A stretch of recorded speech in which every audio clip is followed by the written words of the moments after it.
بڑی دلدوز حدیث ہے اور میں چاہتا ہوں کہ آپ اسے ذہن میں رکھیں۔ حضور نے فرمایا یوشک ان یاتی علی الناس زمان، اندیشہ ہے کہ لوگوں پر یعنی میری امت پر ایک زمانہ ایسا بھی آ جائے گا،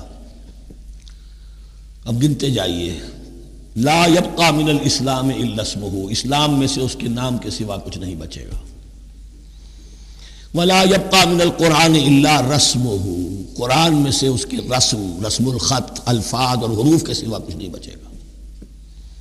اسی کی اللہ تعالیٰ نے ضمانت دی ہے، یہ محفوظ رہے گا رسم عثمانی۔ مساجدہم عامرۃ، ان کی مسجدیں آباد تو بہت ہوں گی، وہی خراب من الہدی، ہدایت سے خالی ہو جائیں گے، یہ خراب کے لفظ سے ہی خراب من الہدی، وعلماؤہم شر الناس تحت ادیم السماء، اور ان کے علماء آسمان کی چھت کے نیچے کی بدترین انسان ہیں، من عندہم تخرج الفتنۃ وفیہم تعود، فتنہ انہی کے اندر سے برآمد ہوگا اور انہی میں گھس جائے گا، یعنی ان کا کام فتنہ انگیزی، مخالفت، جنگ و جدال، بھڑکانا، اپنے اپنے فرقے کے لوگوں کے جذبات کو بھڑکاتے رہنا اور مسلمانوں کے اندر اختلافات کو ہوا دینا، یہی ان کا کام رہ جائے گا۔ آج جن کو ہم علماء کہتے ہیں ان کی عظیم اکثریت اس کیفیت سے دوچار ہو چکی ہے۔ جب مذہب اور دین پیشہ بن جائے تو کوئی خیر اس میں باقی نہیں رہتا۔ یہ دین اور مذہب پیشہ نہیں تھا، اسلام میں کوئی پیشوائیت نہیں، اسلام میں کوئی پاپائیت نہیں، اسلام میں کوئی برہمنزم نہیں، اسلام تو ایک کھلا، ہر شخص کتاب اللہ پڑھے، ہر شخص عربی سیکھے، ہر شخص کو امامت کے قابل ہونا چاہیے، ہر شخص اپنی بچی کا نکاح خود پڑھائے،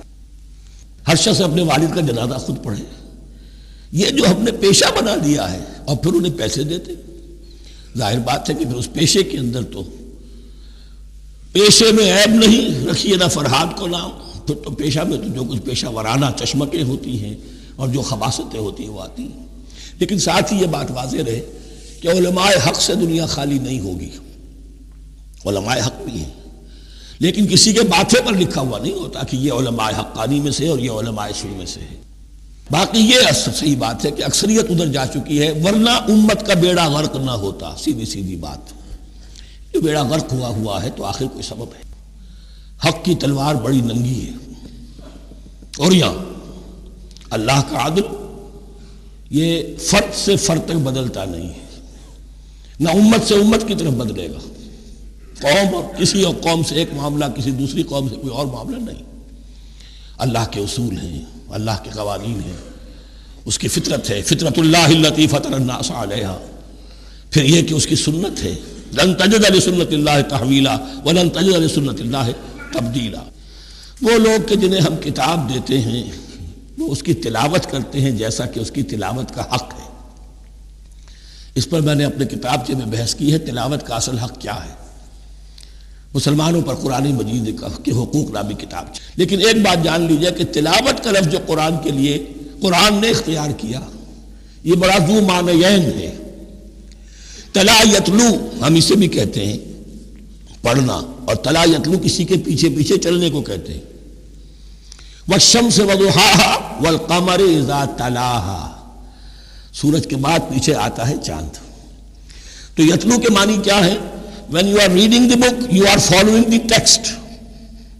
بعض لوگوں کو دیکھا ہوگا انگلی ان کی چلتی ہے ساتھ ساتھ، وہ بیچارے زیادہ ماہر نہیں ہیں تو تاکہ نگاہ ادھر سے ادھر نہ ہو جائے، ایک سطح سے دوسری سطح پر نہ پہنچ جائے، انگلی بھی ساتھ ساتھ پھیرتے ہیں، تو فالوئنگ دی ٹیکسٹ۔ لیکن اس تلاوت کا اصل حق کیا ہوگا؟ جب آپ اس کتاب کو فالو کریں، اسے اپنا امام بنائیں، اس کے پیچھے چلیں، اس کا اتباع کریں، اس کی پیروی کریں، جس کی کہ دعا ہم کرتے ہیں وَاجْعَلْهُ لَنَا إِمَامًا وَنُورًا وَهُدًى وَرَحْمَةً، تو اللہ تو بنائے گا ہمارا امام اس کو اسی وقت جب کہ ہم فیصلہ کر لیں کہ ہم اس کتاب کے پیچھے چلیں گے۔